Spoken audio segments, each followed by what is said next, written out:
Vamos por el mundo cantando alabanzas, diciéndole a todos que Jesús nos cambió y que un día nos iremos con Él a la gloria. Se puede cambiar en el nombre de Cristo y dejar todo aquello que no sirve de nada y empezar una vida llena de Dios, llena de amor.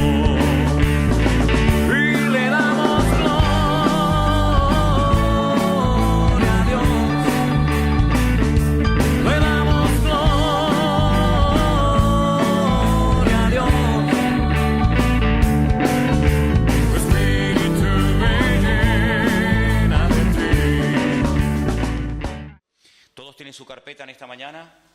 ¿Sí? Muy bien. Vamos a pasar al primer estudio de la mañana.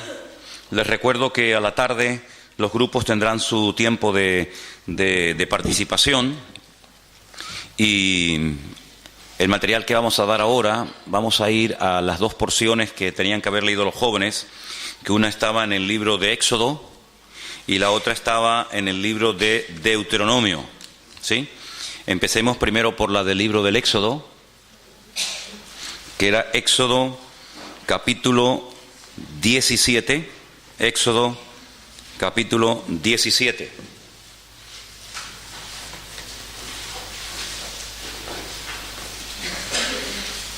Les recuerdo, yo después a los grupos les daré unas preguntas para que trabajen sobre ellas.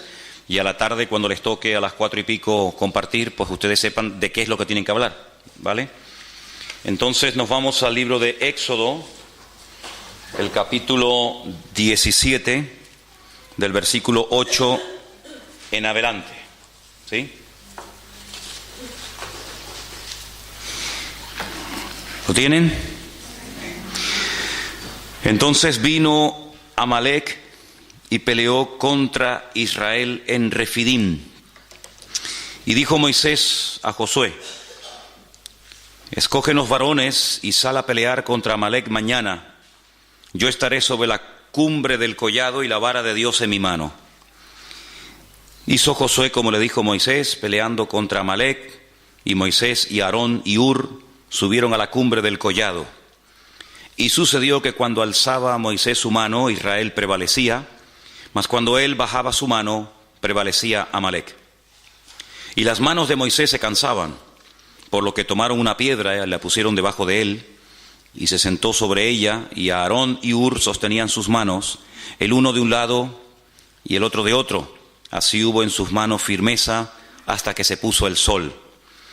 Josué deshizo a Amalec y a su pueblo a filo de espada. Y el Señor le dijo a Moisés: escribe esto para memoria en un libro, y di a Josué que raeré del todo la memoria de Amalec de debajo del cielo. Y Moisés edificó un altar y llamó su nombre el Señor Nisi, o Dios Nisi, y dijo: por cuanto la mano de Amalec se levantó contra el trono del Señor, el Señor tendrá guerra contra Amalec de generación en generación. Deuteronomio 25:17 es la segunda porción de la Torá que nos habla acerca de este acontecimiento. Deuteronomio 25, a partir del verso 17, leemos esta parte de la historia. Y dice así: acuérdate de lo que hizo Amalec contigo en el camino cuando salías de Egipto, de cómo te salió al encuentro en el camino y te desbarató la retaguardia de todos los débiles que iban detrás de ti, cuando tú estabas, como dice aquí, cansado y trabajado, y no tuvo ningún temor de Dios. Por tanto, cuando el Señor tu Dios te dé descanso de todos tus enemigos alrededor, en la tierra que el Señor tu Dios te da por heredad para que la poseas, borrarás la memoria de Amalec de debajo del cielo. No lo olvides.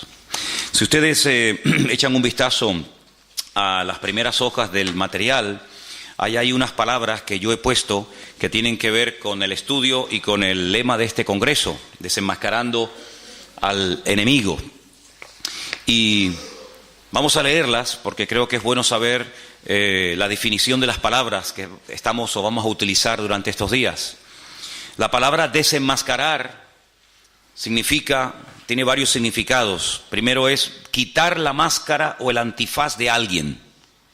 Creo que eso está claro, ¿no?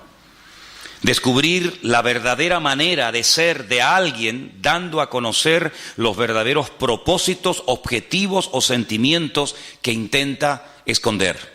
Ya es un poquito más extensa y más profunda la definición de desenmascarar. Tercero, desenmascarar es también descubrir la esencia o la identidad de algo o de alguien.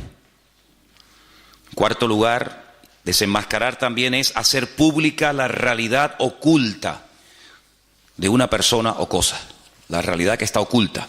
Sinónimos de la palabra desenmascarar, pues descubrir, destapar, revelar, mostrar, denunciar, etc. Hemos dicho que lo que queremos es desenmascarar al enemigo. Entonces por eso pienso que es bueno también leer la definición de la palabra enemigo. Enemigo es alguien que se opone a algo o a alguien o es contrario a ellos. Persona que tiene mala voluntad a otra y le desea o hace mal. Eso se considera un enemigo. En tercer lugar, el enemigo es el contrario en la guerra. Es contra quien se pelea, no contra el amigo. Cuarto lugar, enemigo es la persona o grupo que se opone a otro, sea por sus ideas, pensamientos o actividades o por cualquier otro motivo. Sinónimos de la palabra enemigo: adversario, que también aparece en la Biblia, contrario, rival, contrincante, oponente, no está mal escrita, es oponente, etc. Hemos leído la palabra retaguardia. Hay que saber lo que estamos hablando. La retaguardia es la parte de un ejército o de una fuerza desplegada que avanza en la parte trasera o que se mantiene más alejada del enemigo. Retaguardia es también la zona más alejada del frente de toda zona ocupada por el enemigo. Sinónimos de retaguardia: detrás, posterior, cola, final, etc. Desbaratar significa deshacer o arruinar algo. Sinónimos de la palabra desbaratar: desordenar, dilapidar, desorganizar, desarreglar, etc. Vamos a tener en la mano o ahí al alcance la página que dice arriba Amalek y Amán. Esa es la primera que vamos a estar leyendo en esta mañana, ¿sí? Amalek y Amán. Partimos de la base que Amalek era un pueblo real que existía, que se había arraigado en la tierra de Canaán antes de que el pueblo de Israel viniera de la esclavitud de Egipto. Y Amalek, como vamos a ver en este día, fue el primer pueblo que se atrevió a atacar directamente al pueblo de Israel, pero utilizó una estrategia muy interesante y fue atacarle por la parte de atrás, por la retaguardia. No es el enemigo que se caracteriza por ir de frente, como podían ser otros enemigos de la Biblia, sino que es el enemigo que aprovecha la parte débil, a los cansados, a los enfermos, a los que no pueden ir al mismo ritmo de los demás. Esa es la forma como ataca Amalek, por la espalda, ¿no? Entonces vamos a leer algunas cositas que se dice aquí. Vamos a ir metiéndonos en el estudio de esta mañana. Amalek es esa nación que ha intentado destruir al pueblo de Israel a lo largo de su historia. En términos físicos, Amalek es una nación de individuos que odian a los judíos con un odio violento y mortal. Pero cualquier fenómeno físico tiene una raíz espiritual. Todo fenómeno físico no es más que una fuerza espiritual que se manifiesta en el mundo.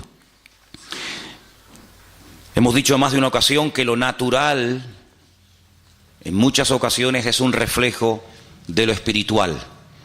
Cuando tú vas, por ejemplo, caminando y ves tu sombra en el suelo, la sombra no eres tú, la sombra es un reflejo de lo que tú realmente eres. Pero lo que vemos es la sombra, pero lo que vemos es un reflejo de lo que no se puede ver, ¿de acuerdo? Entonces, cuando ocurre algo en el mundo natural, El hombre que no tiene el Espíritu de Dios no puede interpretar, no puede leer, ni siquiera se percata de que detrás de ese fenómeno aparentemente normal, algo que ocurrió como producto de la casualidad o como una intervención de la naturaleza, pues él no sabe leer lo que está pasando, ¿no? Detrás de una situación, detrás de una guerra o detrás de cualquier situación. Sin embargo, queremos insistir en esto.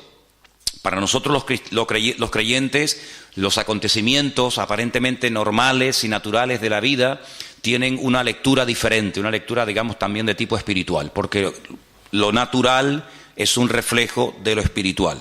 Entonces, el apóstol Pablo, que era conocedor de esta gran verdad que estamos diciendo en esta mañana, cuando él escribe la primera carta a los hermanos de la iglesia de Corinto, les dice que cuanta cosa ocurrió en el Antiguo Testamento, desde que salieron de la tierra de Egipto hasta que llegaron a la tierra prometida, dice, todo aquello fue una especie de sombra, todo aquello es un ejemplo natural de lo que está ocurriendo en el mundo espiritual y sobre todo en el tiempo en el cual vivimos nosotros hoy en día. Los enemigos naturales que tuvo que enfrentarse Israel, como los amalecitas, los amorreos, los jebuseos, etcétera, pues simplemente son un ejemplo, un botón de muestra objetivo, visible, de esos enemigos espirituales con los cuales tendría que enfrentarse el pueblo de Dios a lo largo de la historia. El faraón es un tipo de Satanás. Moisés es un tipo de Cristo, el personaje, el instrumento que el Señor utiliza para liberar, para sacar de la esclavitud al pueblo de Israel. La tierra prometida es un ejemplo de nuestra nueva vida en Cristo, de cómo podemos disfrutar de una libertad, cómo podemos servir y conocer al Señor, etcétera, etcétera. Así que todo lo que vamos a estar viendo acerca de Amalek, si bien es cierto que ocurrió realmente y hubo un pueblo que existía que se llamó Amalek, Amalek es el tipo. Hay dos figuras de dicción muy importantes en la Biblia, las iremos estudiando Dios mediante ahora en estas clases de hermenéutica que hemos comenzado. Y una es el tipo y otra es el antitipo. El tipo es lo que prefigura, lo que anticipa lo que va a suceder en el futuro. Y cuando tú ves el cumplimiento de ese tipo en la persona real o en el acontecimiento real, eso es el antitipo, ¿vale? Entonces, Amalek es un tipo de todos los enemigos que a lo largo de la historia se enfrentarían no solamente con el pueblo de Israel, sino con todos los creyentes en el Dios de Israel, ¿vale? Seguimos leyendo el párrafo número 2, así que quédate con esto. Todo fenómeno físico no es más que una fuerza espiritual que se manifiesta en el mundo. Amalek representa, por lo tanto, esa fuerza que desea destruir al pueblo de Dios y a su destino, su propósito. Ahora, ¿qué fuerza espiritual es la que representaba en su momento el pueblo de Israel? ¿Por qué tanto empeño en destruir a ese pueblo? Porque el pueblo de Israel tenía el deber de la presencia de Dios en el mundo. Era el único pueblo en aquel momento que existía monoteísta de la tierra, y Dios le dijo en cierta ocasión a ellos que ellos iban a ser sus testigos. Todos los pueblos que en aquel tiempo existían, todos absolutamente, salvo el pueblo de Israel, eran politeístas. Hay una lista enorme en la Biblia de dioses que se adoraban en aquel tiempo: Quemos, Milcón, Moloc, Baal, Astarot, Astarte y tantos, ¿va? El único pueblo que tenía la creencia en un único Dios, creador del cielo, de la tierra y de todo lo visible, era el pueblo de Israel. Por lo tanto, si a un enemigo se le ocurría, como el caso de Amalek, atacar y destruir al pueblo de Israel, automáticamente la tierra quedaría sin testimonio. La tierra quedaría sin un botón, sin un punto de referencia de que había un Dios único y verdadero, que en aquel momento la obligación de Israel era proclamarlo y anunciarlo a los cuatro vientos sobre toda la faz de la tierra.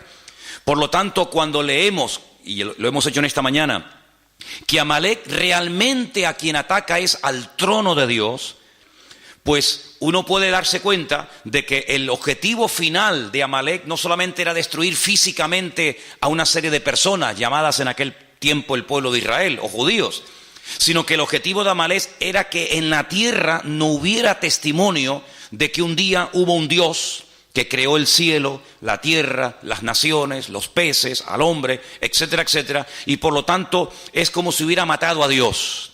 La existencia de Dios queda borrada, no hay testimonio, no hay vestigio en la historia de que hay un Dios creador, porque el único pueblo que lo representaba y creía en él y le honraba y le servía era esta gente. Al desaparecer, al destruir a este pueblo, automáticamente ya a Dios no se le ve por ninguna parte.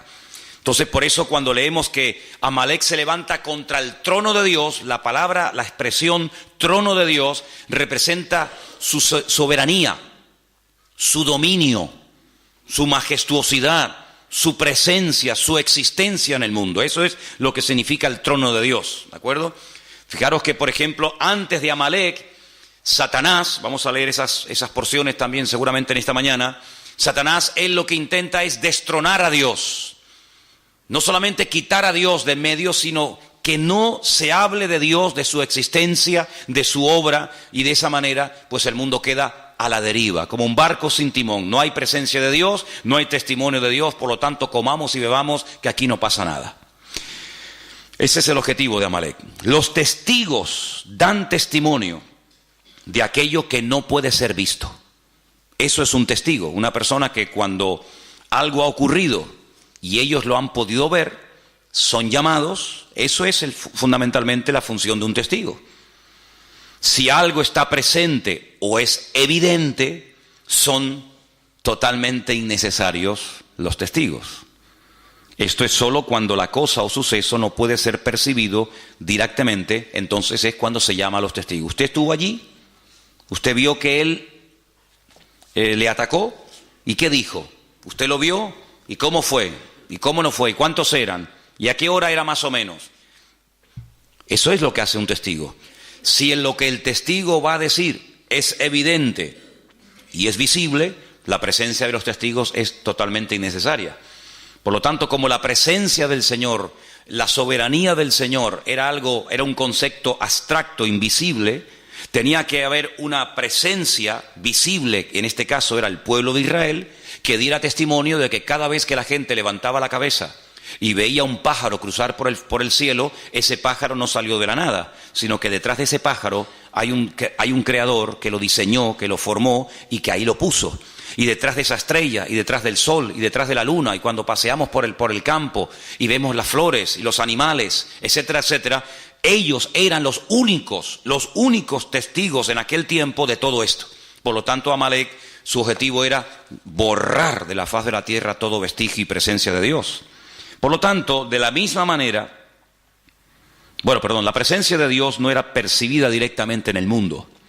Por eso el pueblo de Israel, en aquel momento, era el testigo que tenía la tarea de dar testimonio de que detrás de las bambalinas se hallaba la presencia del Señor.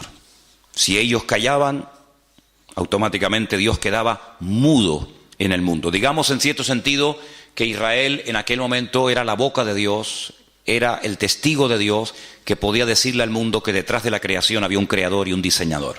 De la misma manera, hoy en día, todos y cada uno de nosotros, no solo con nuestras palabras, sino con nuestras vidas, debemos de dar testimonio de la existencia y de la presencia de Dios en el mundo. Por eso la persecución no solamente ya abarca al pueblo de Israel, sino que abarca a todo aquel que ha creído y que ha confiado y que ha depositado su fe en el Dios del pueblo de Israel, en el Dios único y verdadero. Por eso no solamente Amalek ataca y sigue atacando al pueblo de Israel, sino que también ataca a todo el conjunto del pueblo de Dios, y ahí lógicamente entramos tú y yo. El pueblo de Israel es el único pueblo monoteísta del mundo. Es el único pueblo que va de un extremo a otro, o cree en el Dios único y verdadero, el Dios de Abraham, de Isaac y de Jacob, o no creen en nadie. No hay católicos judíos, no hay personas que se abrazan a cualquier otra creencia o religión, o creen o no creen, o son creyentes en el Dios único y verdadero, o son ateos, son paganos y no les interesa absolutamente nada. Por eso es un pueblo que en Medio Oriente, es el único pueblo en el Medio Oriente, rodeado de más de 200 millones de árabes, de musulmanes, que da testimonio de que el Dios que se adora en ese pequeño país, en ese pequeño territorio, es un Dios diferente. No es Alá, no es Mahoma, no es el Corán, sino es el Dios de siempre, y por eso una guerra constante y permanente contra ese pueblo que está marcando allí una diferencia. Si el pueblo de Israel fueran todos musulmanes, Si el pueblo de Israel, en vez de adorar al Dios de Abraham, de Isaac y de Jacob, adoraran a Alá y creyeran en Mahoma y tuvieran el Corán, automáticamente se acabaría el conflicto. Pero, como no es así, es una piedra en el zapato. Es un pueblo que va en contra de la norma establecida de la zona y por lo tanto el enemigo no quiere que en un territorio donde él ha hecho lo que le ha dado la gana durante generaciones y generaciones haya un pueblo, por así decirlo, que le lleve la contraria. Pero ahora no solamente existe ese pueblo, ahora no solamente hay esa gente allí, sino que ahora hay por toda la faz de la tierra, por los 5 continentes de la tierra, hay diseminado más de 1.000 millones de personas que creen también en el Dios de los judíos o en el Dios que vino a través del pueblo de Israel. Por lo tanto, la guerra es contra todo creyente verdadero en el Dios único y verdadero que es nuestro Dios. Amén. Seguimos. Amalek. Mientras leemos, ustedes pueden ir pensando de quién más o menos podemos estar hablando. Y Amalek está dispuesto a sacrificarse a fin de destruir completamente cualquier evidencia de la presencia de Dios en el mundo. Está dispuesto a hacer cualquier cosa con tal de borrar la existencia y el testimonio de Dios en la tierra. El mayor acto de obediencia pedido por Dios a un hombre fue el acto de sacrificar a un hijo. Ese fue el mayor acto de obediencia que jamás Dios le ha pedido a un hombre. Ya sé que hay otros casos, como por ejemplo el de Saúl, que también lo vamos a analizar, que era un acto de obediencia, de acatar la voluntad, la misión de Dios para su tiempo, pero nada que ver con el hecho de que Dios te pida que mates a tu hijo. Es mucho más fácil matar a un filisteo que matar a tu hijo. Es mucho más fácil construir un barco en medio de la nada, como hizo Noé, que matar a tu hijo. Es mucho más fácil hacerle la guerra a los enemigos y despropiarlos de todos sus tesoros y construir un templo a tu Dios que matar a tu propio hijo. El acto de obediencia más grande que jamás un hombre ha tenido que realizar es el caso de cuando Dios le pide a Abraham que sacrifique a su hijo. Por lo tanto, ellos saben perfectamente en esa cultura que el acto de obediencia más grande que un hombre estuvo dispuesto a hacer fue sacrificar a su propio hijo. En cierto sentido, un hijo es una proyección de uno mismo, ¿verdad? Como alguien dijo, ¿qué es un hijo? Es la proyección de tu yo. Tu yo se proyecta en tu hijo y el de tu hijo en su hijo y así sucesivamente. Por lo tanto, en ese contexto religioso y espiritual, Amalek está dispuesto a sacrificarse a sí mismo porque saben que es el mayor acto de obediencia y de sacrificio y de fervor religioso que un ser humano puede expresar a ese Dios. Ese es el espíritu de Amalek. Un espíritu que está dispuesto a ir más allá de lo lógico, de lo normal, del sentido común, ir en contra natura. Amalek le domina este espíritu de estar dispuesto incluso a inmolarse, de hacer lo que haga falta, con tal de que ese Dios en el cual ellos no creen y lo desprecian, sea totalmente aniquilado.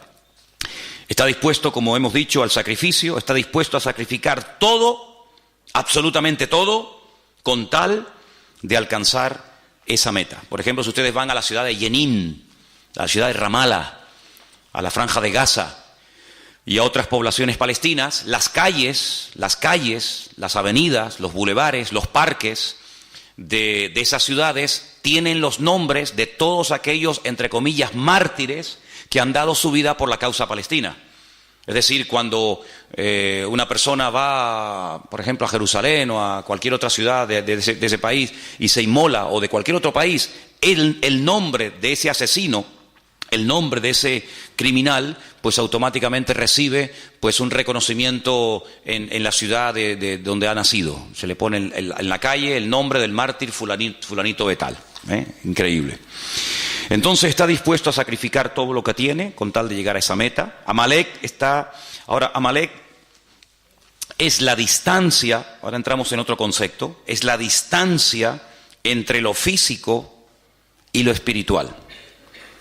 En ese espacio, ese es el terreno donde él vive y se mueve como pez en el agua. Y está dispuesto a sacrificar su vida para defender ese espacio. Es como, por ejemplo, cuando un perro está en su territorio, salvo el mío, es capaz de hacer lo que haga falta con tal de defender su territorio. Por eso los machos marcan el terreno como diciendo, esto es mío, ¿vale? Satanás también tiene territorios marcados, señalados, donde él cree que ahí puede hacer lo que quiera y coloca a sus instrumentos, sea Amalek o sea quien sea, y está dispuesto a defender ese territorio a muerte. Por eso cuando el apóstol Pablo, y leeremos esta porción en el día de hoy, en Efesios capítulo 6, él habla de espíritus territoriales, no solamente de demonios que en un momento determinado individualmente pueden afectar o enfermar a personas o debilitarlas o incluso hasta matarlas, enajenarlas, como el caso también del endemoniado gadareno, sino que incluso marca territorios, marca zonas, ciudades, países, donde considera que él es el dueño, ¿verdad? El príncipe de la potestad del aire, principados, potestades, gobernadores de las tinieblas de este siglo, huestes espirituales de maldad, etcétera, etcétera.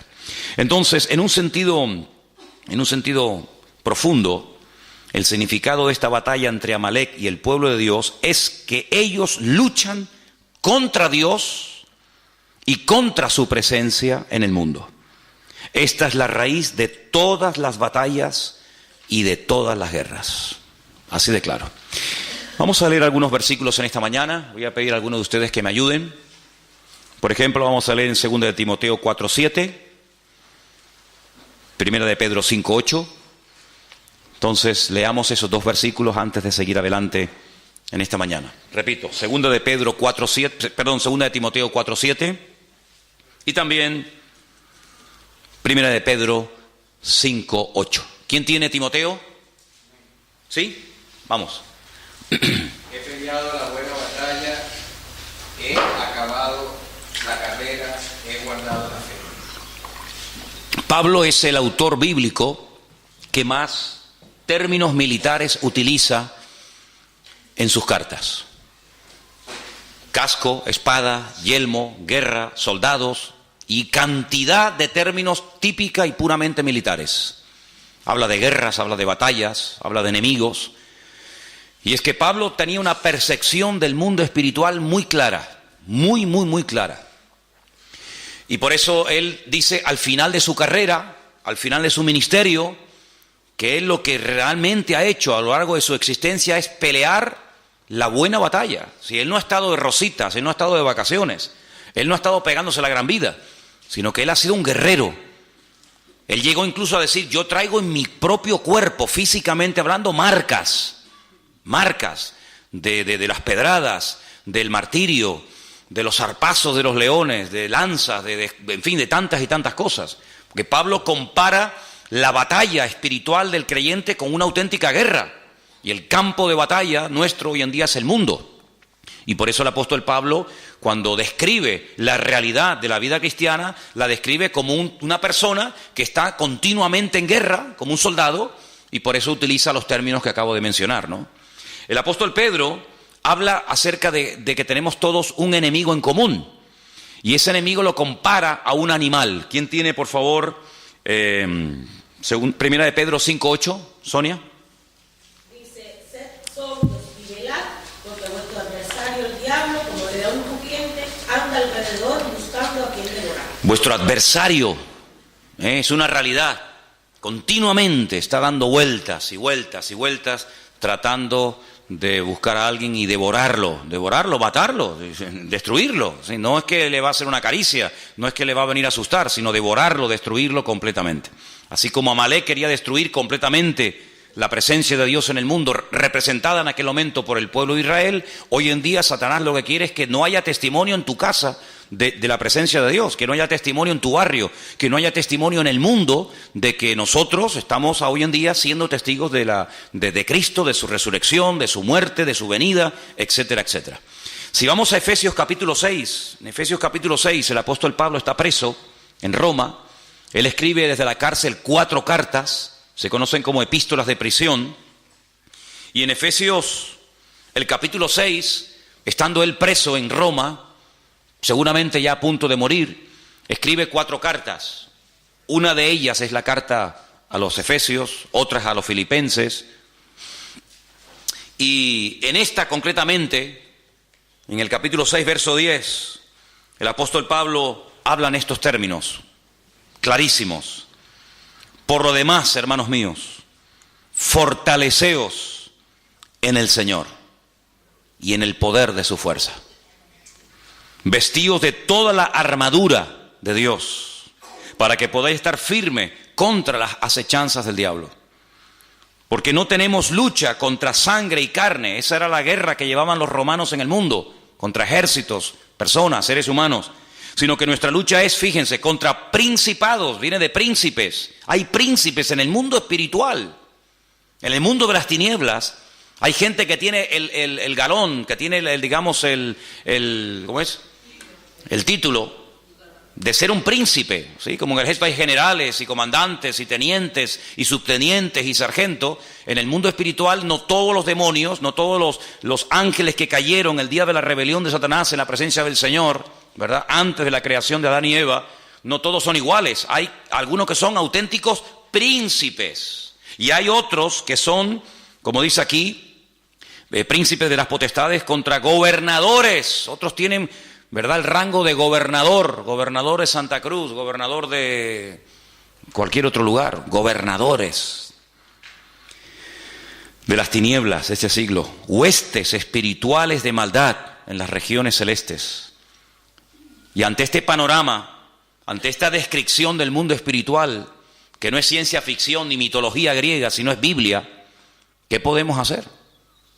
Porque además ellos juegan con una ventaja sobre nosotros, entre comillas, y es que ellos nos ven a nosotros, pero nosotros, salvo raras excepciones, no los vemos a ellos.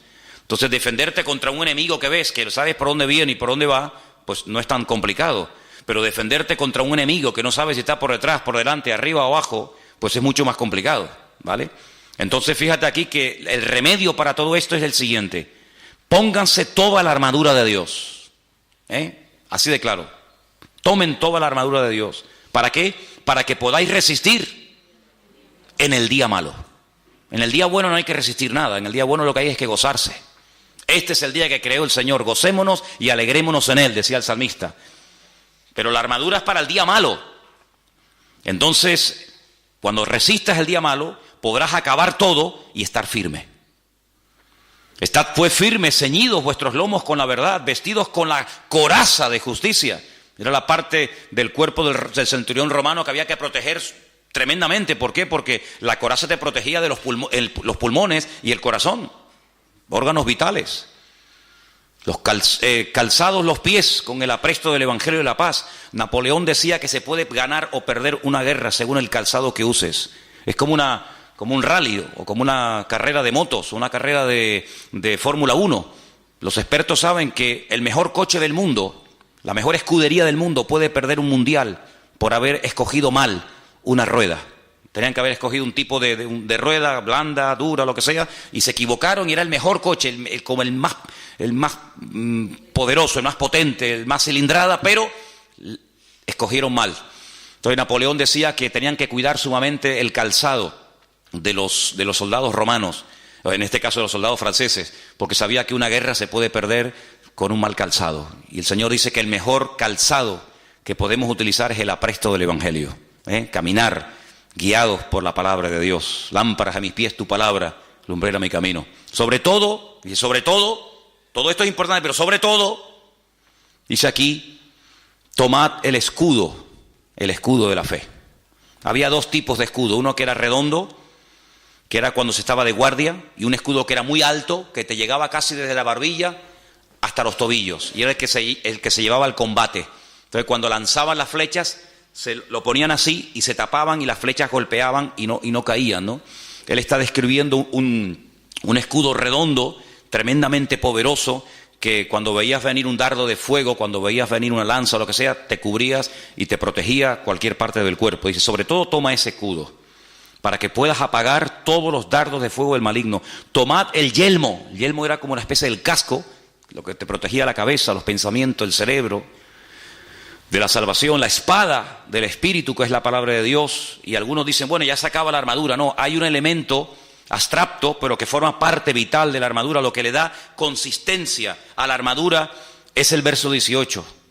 Lo que hace que la armadura no se caiga ni te quede grande es lo que dice el verso 18. Orando en todo tiempo, con toda oración y súplica en el Espíritu, velando en ello con toda perseverancia por todos los santos.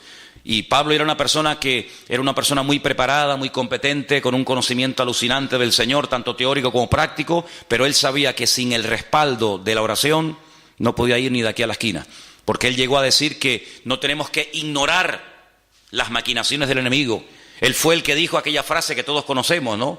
Que Satanás es capaz de incluso hasta de disfrazarse y te hace creer que te estás entrevistando o te está trayendo un mensaje, un ángel de luz, un ángel del Señor, y resulta que te está hablando un demonio, ni te enteras. Entonces Pablo dice, hay que orar para que el Señor nos dé discernimiento y para que no nos dejemos seducir ni arrastrar por sus mentiras y por sus engaños, ¿verdad? Así que toda esta guerra espiritual que Pablo describe la podemos ver en lo físico y lo podemos ver en lo natural, sobre todo en este enemigo terrible que es el pueblo de Amalek. Sigamos leyendo la segunda página. Dice que Amalek significa tinieblas y el florecimiento del mal. Ahí es donde Amalek se mueve como pez en el agua, en la oscuridad, en la ignorancia, en las tinieblas.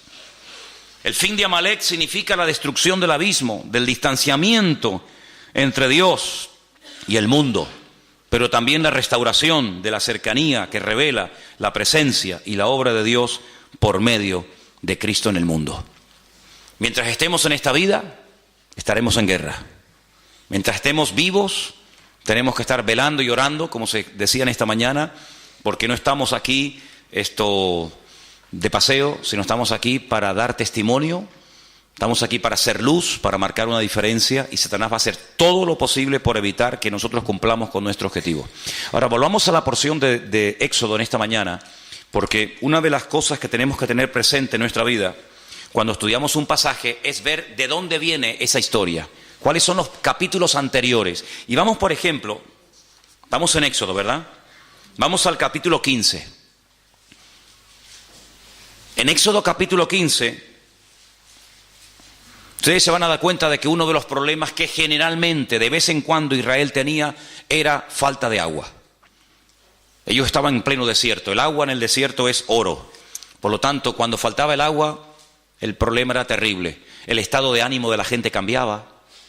La gente era diferente cuando había agua que cuando no había agua. La murmuración ni aparecía en el campamento mientras las necesidades materiales, sobre todo de agua, estaban cubiertas. En el momento en el que faltaba agua, o en el momento en el que faltaba comida, en el momento en el que lo material faltaba, automáticamente la espiritualidad del pueblo pegaba un bajón, surgía la carnalidad, y aquella gente que hace 2 días estaban alabando a Dios después de cruzar un mar y profetizando y glorificando al Señor, se olvidaban de todo aquello simplemente, digo simplemente entre comillas, cuando faltaba el agua. Por eso ustedes van a darse cuenta de lo valorado, del valor tan grande que tenía el tema del agua. La mayoría de los salmos donde aparece la palabra agua se escribieron en el desierto. Por ejemplo, el número 1, bienaventurado el varón que no anduvo en consejo de malos, y habla de cómo será como un árbol plantado junto a corriente de agua. Mi alma tiene sed del Dios vivo, y tantos salmos que hablan del agua. Era un elemento tremendamente valorado. Bueno, pues en el capítulo 15, del versículo 22 al versículo 27, encontramos una parada de las tantas que hizo el pueblo de Israel antes de llegar a la tierra prometida. Encontramos una parada donde encontraron agua. Sí, había agua, pero no se podía beber. Entonces, ¿para qué la queremos? Ellos se pararon en un lugar que en hebreo se llama Mará. Mará significa amargura. Vamos a leer el pasaje para que nos demos cuenta qué cosa tan interesante ocurrió aquí. Hizo Moisés que partiese Israel del Mar Rojo. Salieron al desierto de Shur, anduvieron 3 días por el desierto sin hallar agua. Llegaron a Mará y no pudieron beber las aguas de Mará porque eran amargas. Por eso le pusieron el nombre Mará, o Mara, amarga. Entonces, ¿qué ocurre? Ese pueblo que salió cantando, danzando y profetizando del Mar Rojo, comienza a murmurar contra Moisés y le dice: ¿qué hemos de beber? Moisés clamó al Señor y el Señor le mostró un árbol, lo echó en las aguas y las aguas se endulzaron, y allí le dio estatutos y ordenanzas y allí los probó. Eso es lo importante. Esto es una prueba. Yo quiero ver cómo reacciona el pueblo ante la primera. Esta es la primera dificultad con la que se encuentra Israel cuando sale de Egipto. Vendrían otras, pero esta es la primera. Habéis visto la gloria mía en Egipto, habéis visto cómo el faraón murió habéis visto cómo el ejército del faraón fue destruido, habéis visto el mar rojo abierto. A ver ahora cómo reaccionan, porque ya sé cómo reaccionan en la alegría. Ahora en la adversidad, a ver cómo reaccionan. Pues como se esperaba, ¿no? Con murmuración. Y dijo, si oyeres atentamente la voz del Señor tu Dios, e hicieres lo recto delante de sus ojos, y dieres oído a tus mandamientos, y guardares sus mandamientos, sus estatutos, ninguna enfermedad de las que envié a los egipcios, te enviaré a ti, porque yo soy el Señor, tu sanador. Llegaron a Elim, donde dice que había 12 fuentes y 70 palmeras, y acamparon allí junto a las aguas. Si los lleva a Mara, no pueden beber el agua, es amarga. El Señor les muestra un árbol, que es tipo de Cristo, de cómo endulza la vida, de cómo endulza las aguas. Allí los prueba, le da estatutos, le da leyes y dice, ok, ya veo cómo reaccionan cuando no tienen agua. Vamos a otra parada, los lleva a Elim, y en Elim dice que había, hasta el día de hoy, en Elim siguen habiendo las palmeras que menciona aquí, 70 palmeras y 12 fuentes de aguas. Dice la Biblia que Moisés llegó a tener 70 ancianos. Una palmera para cada anciano. Si debajo de cada palmera, y no solamente se refiere a una palmera en singular, sino a un grupo de palmeras, ¿verdad? Para cada anciano. Y 12 fuentes de agua, para que cada tribu tenga su propia agua y no tenga que depender de este ni el otro del otro, sino que cada uno tenga su propia fuente de agua. Y es interesante notar, si me pueden acercar un segundito la pizarra para ponerla aquí. Miren, dice que allí el Señor les da una promesa tremenda. La promesa que el Señor les da allí es una promesa, gracias, así mirándola para allá. La promesa que el Señor les da a esta gente es que si ellos se comportan y obedecen al Señor y no meten la pata y se someten al Señor y piden perdón y llevan una vida, digamos, correcta, pues ninguna enfermedad les afectaría. Ahora, si un día hacemos un estudio detallado de cuántas enfermedades menciona la Biblia, nos quedamos asombrados. Porque incluso en los tiempos en los que el Señor le dio la palabra al pueblo de Israel, había enfermedades que no existían. Pero ellos podían activar una serie de enfermedades que no existían. Les dijo, si ustedes me obedecen, si ustedes se someten a mi palabra, si ustedes viven en sometimiento a mi palabra, a mis estatutos y a mis leyes, ninguna enfermedad de las que mandé a los egipcios se la mandaría a ustedes. Pero si ustedes no me obedecen, y comienza a mencionar enfermedades que hasta ese momento ni existían en el mundo. Luego, el tema del perdón, el tema de vivir cerca del Señor es muy interesante. Por ejemplo, tú tienes buena letra, ¿no, Daniel?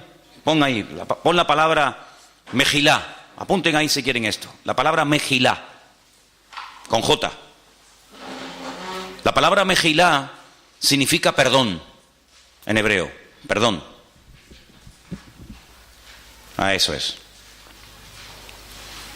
Y una palabra que él va a poner abajo, que es la palabra Majalé, significa enfermedad. Mejilá, perdón. Majalé, enfermedad.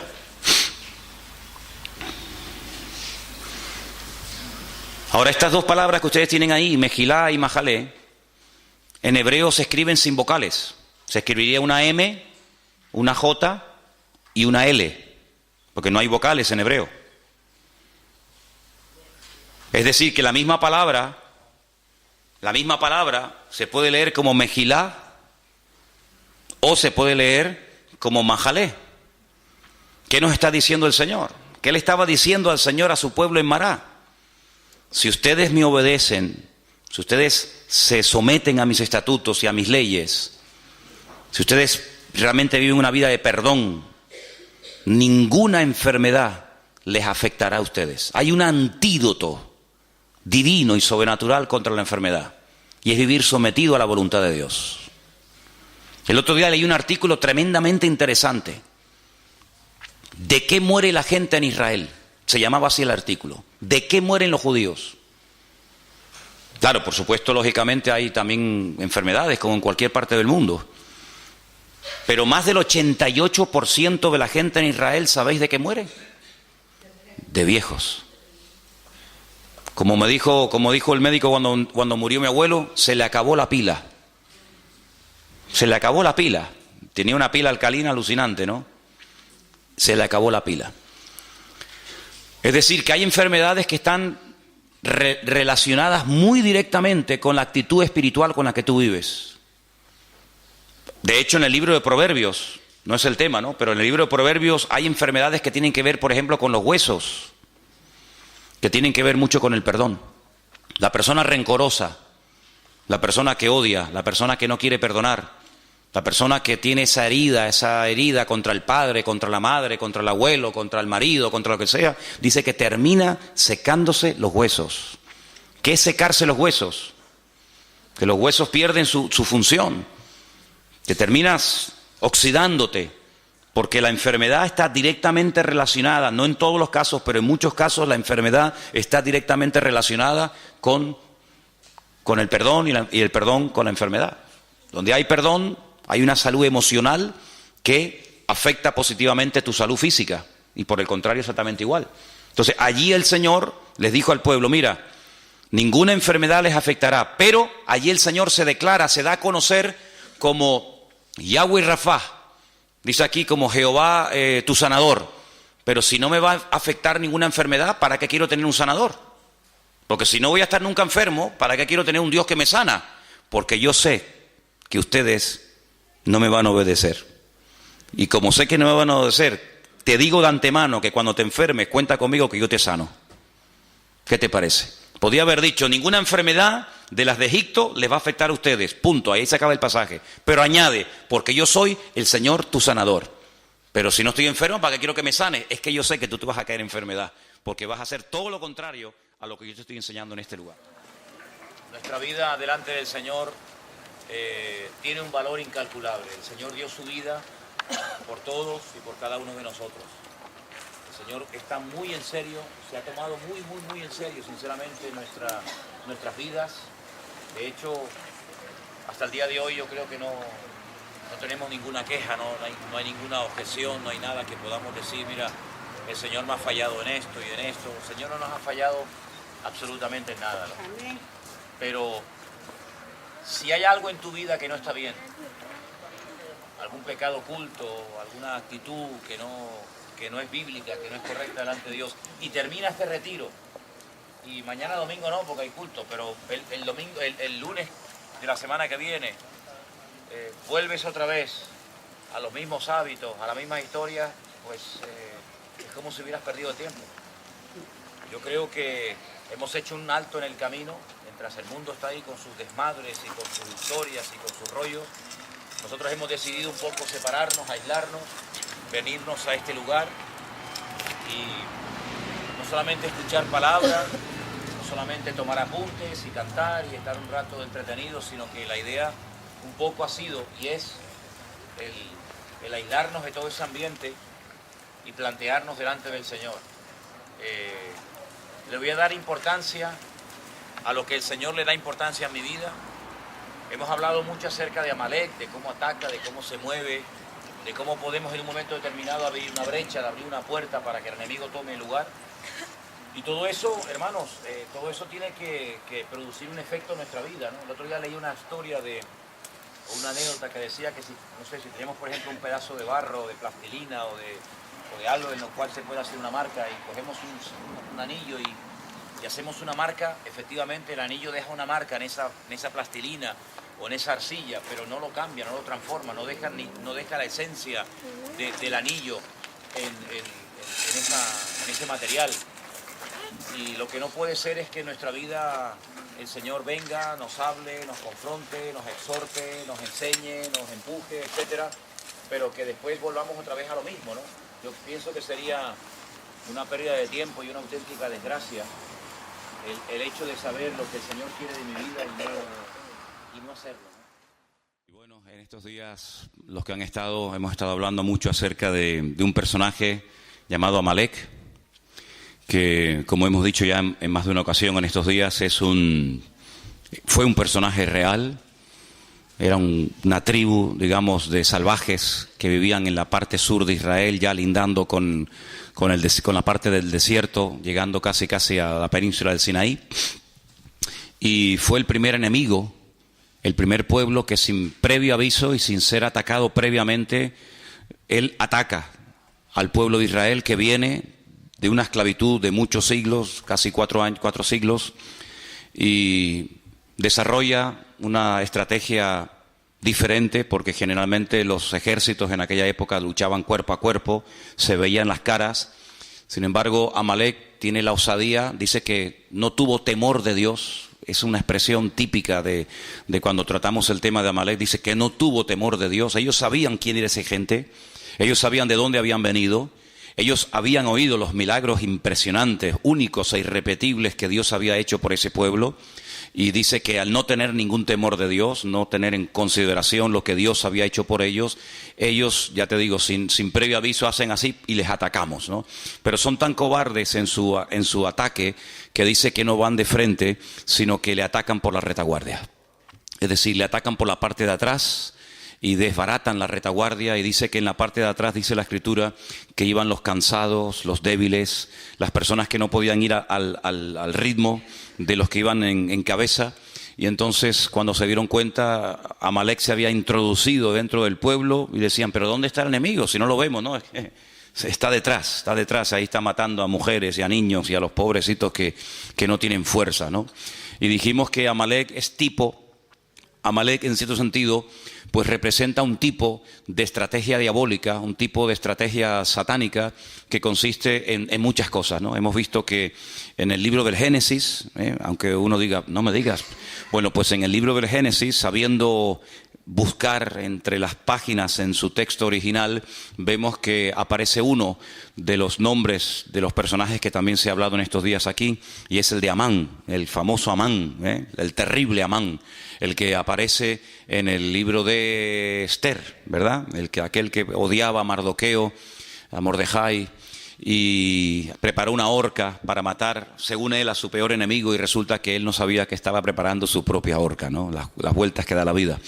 Y hemos visto cómo Amalek, ya digo, era un enemigo físico real, una tribu de salvajes que vivían en esa parte del desierto, pero también en cierto sentido representa la duda, representa la impureza, representa el enfriamiento, representa el alejamiento de parte del Señor. Y todas estas palabras las hemos visto y las hemos explicado, e incluso algunas las hemos hasta escrito para que ustedes vieran, ¿no?, en lo que consiste. Es un espectro muy amplio, ¿no? Amalek no es solamente un enemigo que ataca de una manera y nada más, sino que Amalek es tal vez uno de los enemigos espirituales más amplios, y presenta un panorama de diferentes ataques y diferentes líneas en las cuales viene. Pero hay algo muy importante que yo quisiera que en esta mañana volviéramos a repasar, y está en Éxodo capítulo 17. La Biblia dice que el ataque vino en un lugar llamado Refidim. Creo que no lo dije. Si lo dije, lo vuelvo a repetir. La palabra Refidim significa lugar de descanso. Lugar de descanso. Ellos habían estado previamente en un lugar llamado Mará, donde dice que cuando llegaron no pudieron probar las aguas porque eran aguas amargas. Hasta el día de hoy, en esa parte del desierto, esas aguas existen, pero no se pueden beber. Son muy amargas, son de color rojo, como si estuvieran oxidadas, para que nos entendamos. Y esas aguas están ahí como testimonio de que no se pueden beber. Son aguas amargas, aguas no potables, y el pueblo allí se quejó, el pueblo allí murmuró contra el Señor, pero el Señor les mostró, dice que un arbusto, un árbol, que es tipo de Cristo, que el que viene a endulzar nuestra vida, y entonces aquellas aguas que no se podían beber, al final sí se pudieron beber, y allí dice que el Señor los probó, y allí le dio leyes y le dio estatutos, y les dijo algo tremendo, lo vimos en estos días. Si ustedes obedecen mi palabra y obedecen a mis estatutos y a mis principios y a mis decretos, etcétera, etcétera, ninguna enfermedad, ninguna plaga, ninguna cosa negativa de las que mandé a los egipcios, ustedes las experimentarán. Es decir, ustedes estarán como vacunados en contra de todas esas enfermedades. Pero al final añade el Señor, yo, vuestro sanador. Como dando a entender el Señor de que iba a haber momentos en la historia en los que ellos iban a desobedecer al Señor y necesitarían sanidad, ¿no? Bueno, pues cuando caigan y necesiten ser sanados, aquí estoy yo, ¿verdad? Entonces vimos que de ahí fueron a un lugar, a un oasis precioso, 70 palmeras, 12 fuentes de agua llamado Elim.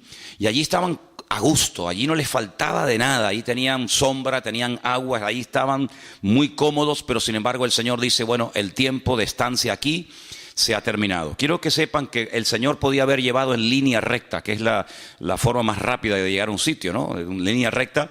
Sin embargo, vemos que desde que ellos salen de Egipto hasta que llegan a la tierra prometida, a Canaán, no van en línea recta, sino que incluso el Señor los tiene 40 largos años, toda una generación, dando vueltas y vueltas en el desierto a causa de su pecado, a causa de su desobediencia.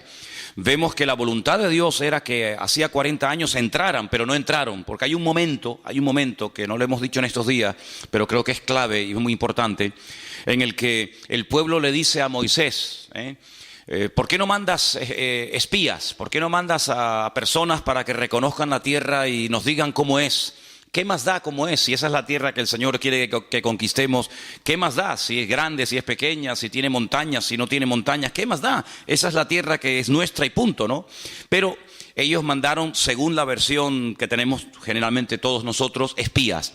La palabra realmente es la palabra regalim, que significa exploradores.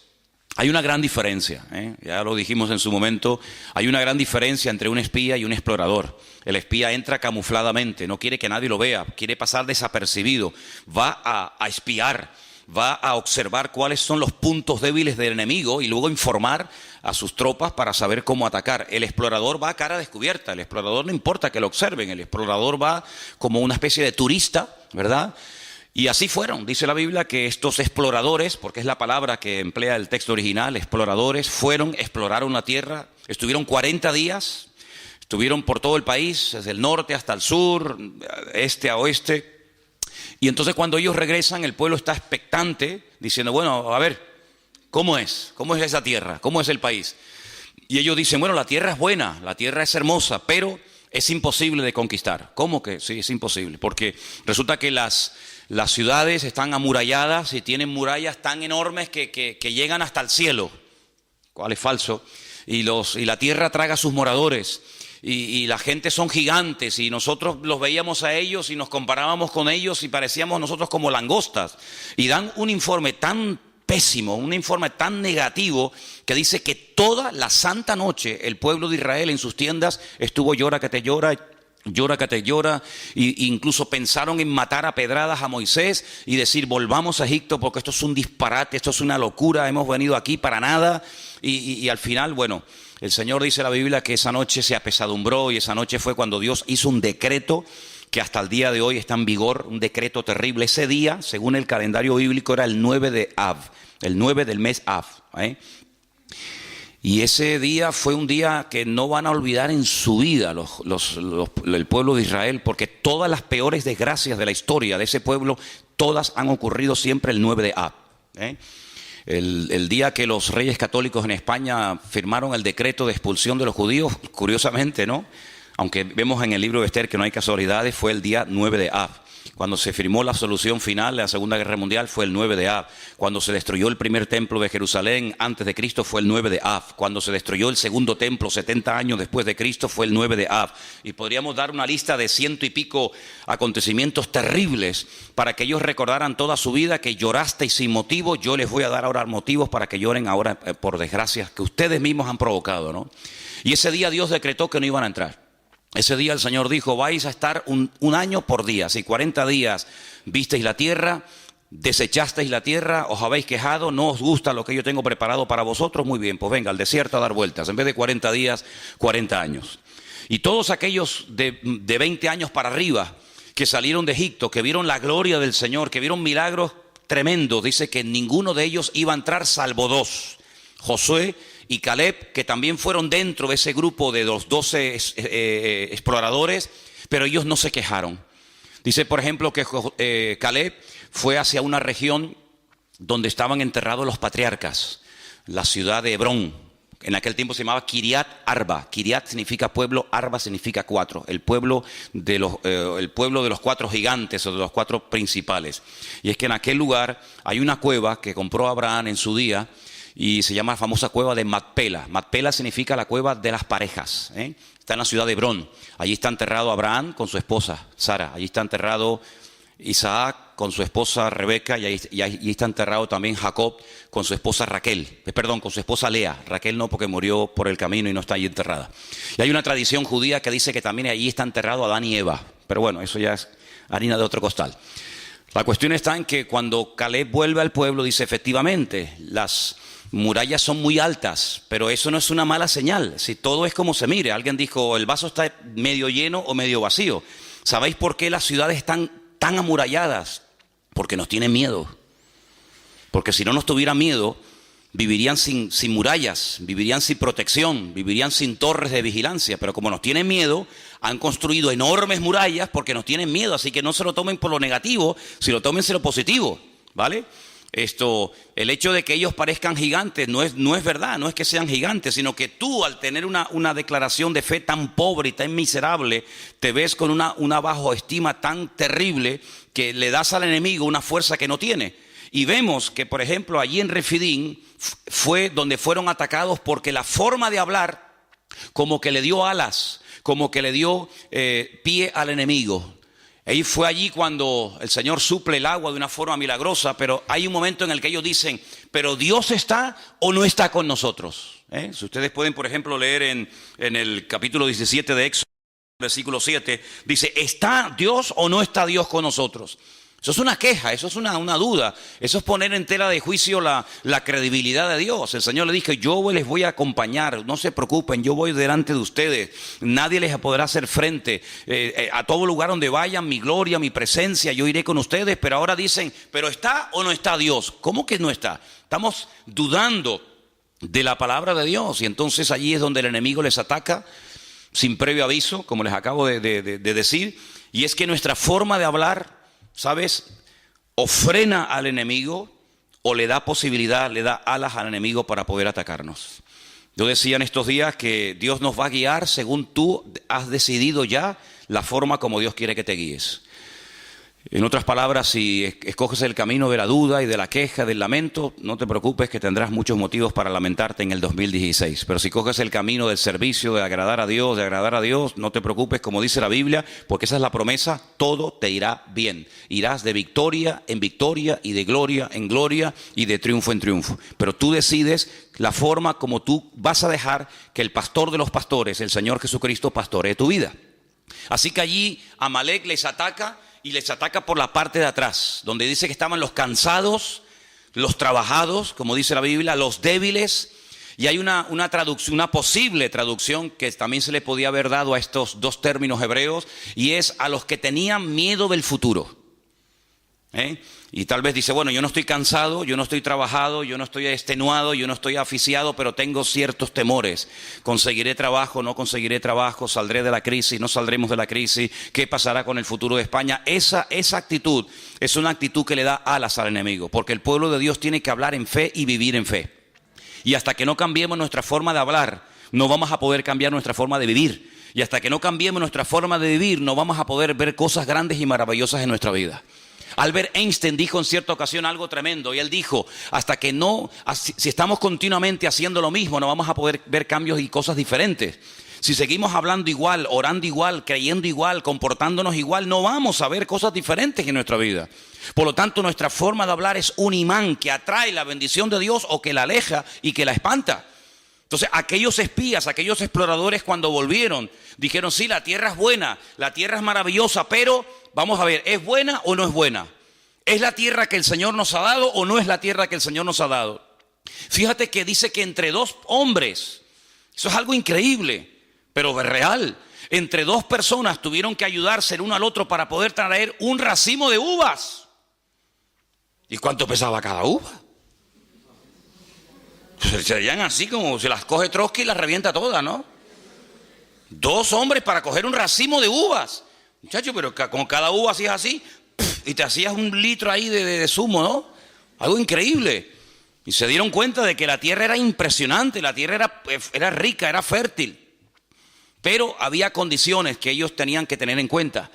El Señor les dijo, mira, cuando ustedes vivían en Egipto, el agua nunca faltaba, porque tenían el río Nilo, que por cierto dice la Biblia que en los últimos tiempos se secará. La lengua de Egipto se secará. Dice, pero a la tierra a la que yo voy, a la tierra a la que ustedes van y yo les envío, es una tierra que les mandará en su momento la lluvia temprana y la lluvia tardía en base a la forma como ustedes vivan y en base a la forma como ustedes hablen.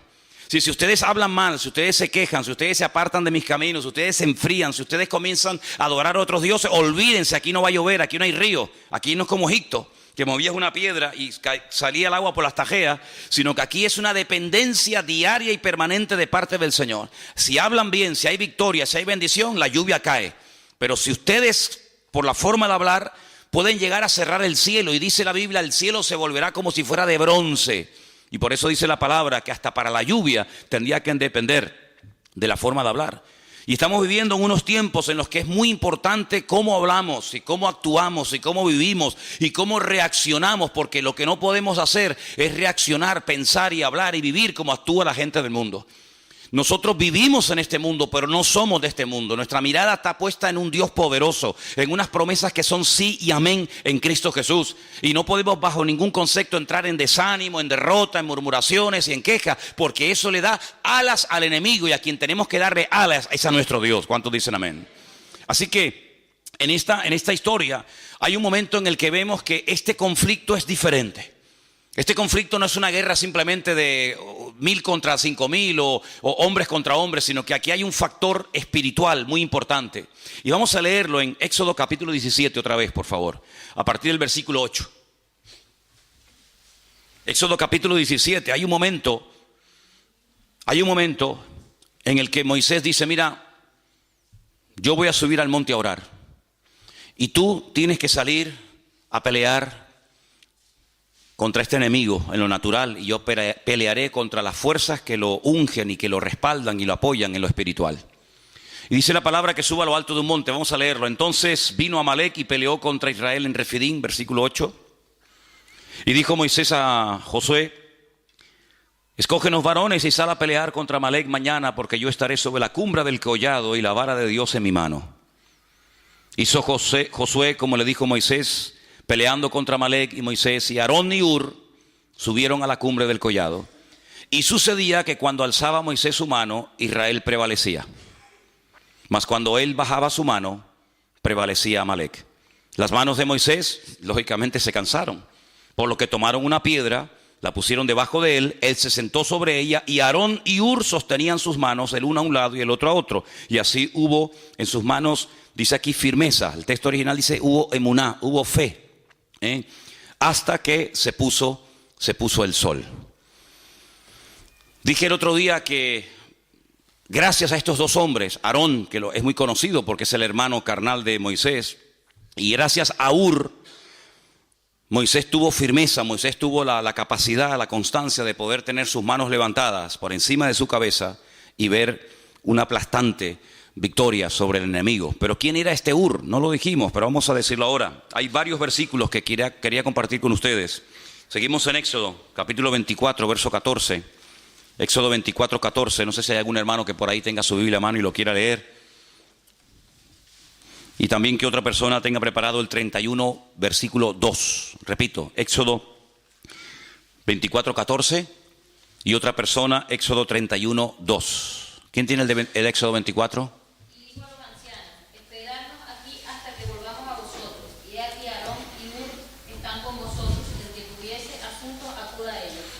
Hur, sin lugar a dudas, era un hombre muy importante dentro del pueblo de Israel, hasta el punto que Moisés, cuando se va a la montaña a orar y se fue 40 días, le dice al pueblo: yo me voy un tiempo, pero si hay algún asunto, algún problema, algo que surja dentro del pueblo, ahí está Aarón y ahí está Hur para que consulten con ellos. Luego, Hur no era una persona normal y corriente, sino una persona con una autoridad y con un peso espiritual, con una autoridad dentro del pueblo muy, muy importante. Es una referencia que tenemos que tener en cuenta. El segundo texto está en Éxodo 31:2, y ahí nos da un poquito más de información sobre este personaje llamado Hur.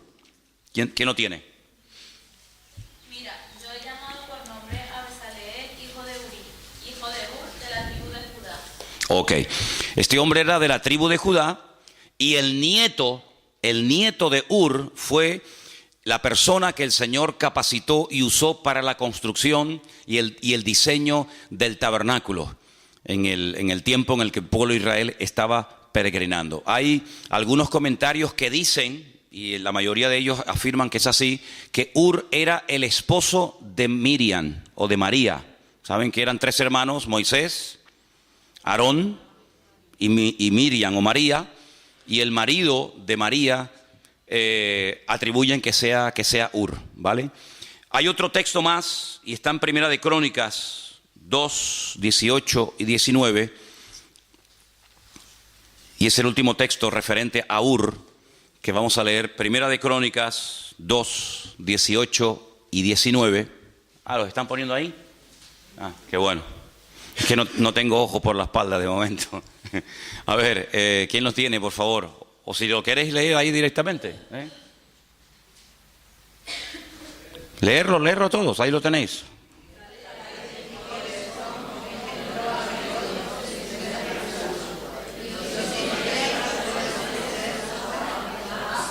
Pasa al siguiente.